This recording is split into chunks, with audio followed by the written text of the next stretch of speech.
He was the greatest military genius of his age, but he was defeated by a piece of paper. Napoleon Bonaparte refused to borrow money. He believed in sound currency, gold coins, and fiscal responsibility. And that is exactly why he lost the war to a nation that printed money out of thin air and drowned him in debt. This is Tom from the Collapse Log, exploring the rise and fall of empires. Because behind every golden age lies a quiet decay no one sees until it is too late. We often think of finance as boring. We think of men in gray suits looking at spreadsheets. But the history of money is actually a horror story. And no one understood the horror of money better than Napoleon Bonaparte. To understand why Napoleon made the financial decisions that eventually destroyed his empire, we have to go back to his youth. We have to go back to the French Revolution in the 1790s. Before Napoleon took power, France was ruled by a revolutionary government called the Directory. They were radicals, and they were broke. The old tax system of the king had collapsed. They needed money to fight wars against the monarchs of Europe and to feed the starving population of Paris. So they came up with a solution that politicians have used for centuries. They turned on the printing press. They issued a new paper currency called the assignat. On paper, it sounded like a good idea. The revolutionary government had seized vast amounts of land from the Catholic Church and the fugitive nobility. They said that this paper money was backed by the value of that land. At first it worked. The government paid its bills. The soldiers got paid. The economy seemed to move again. But the temptation was too great. If they needed more money, they just printed more assignats.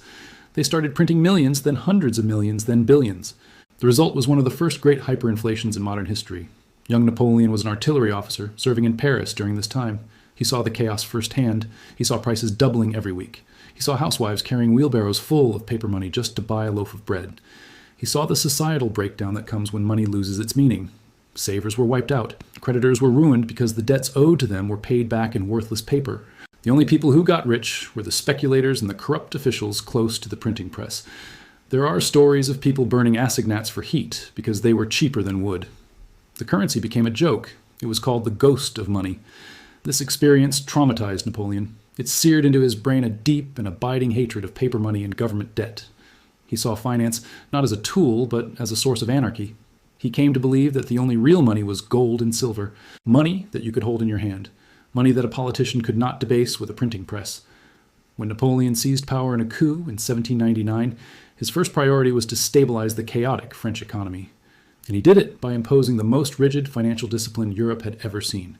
He famously declared, "While I live, I will never resort to paper money." He abolished the worthless assignats. He created the Bank of France to bring order to the system. And in 1803, he introduced a new currency called the franc germinal. This was a gold standard coin. It contained a specific fixed amount of gold. And for the next 114 years until World War I, the value of that coin did not change. It became the most stable currency in Europe. It was an economic miracle.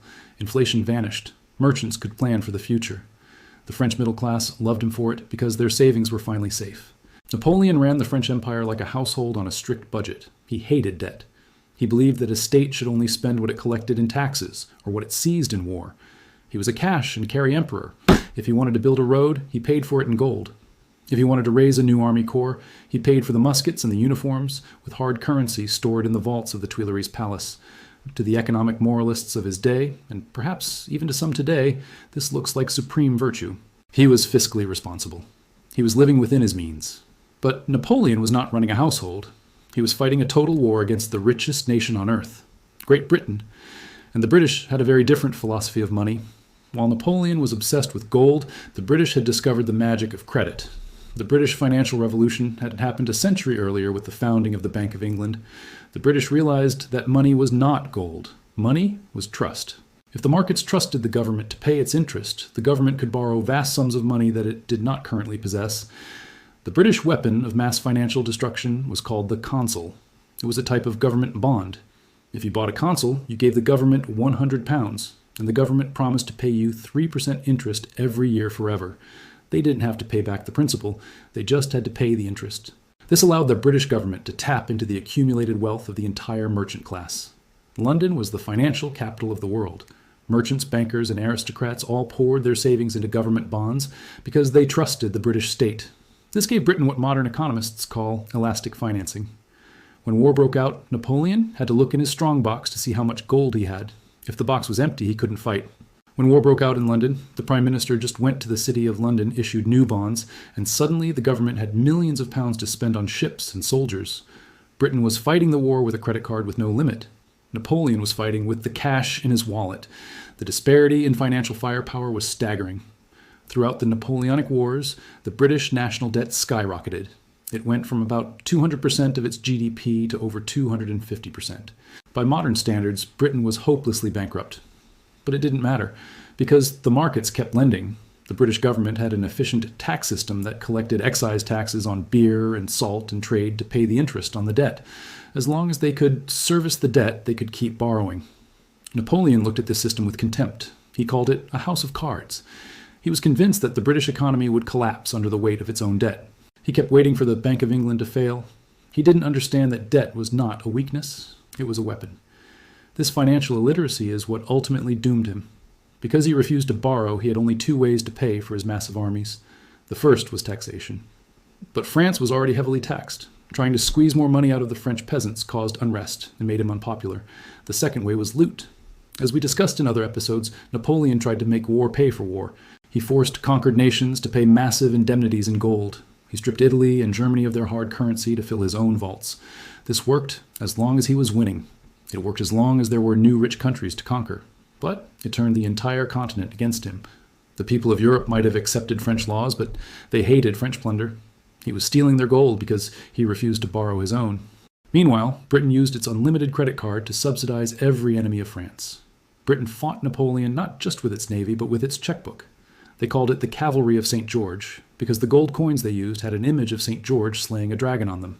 Every time Austria or Prussia or Russia was defeated by Napoleon, British diplomats would arrive in Vienna or Berlin with promises of millions of pounds in subsidies if they would just raise a new army and try again.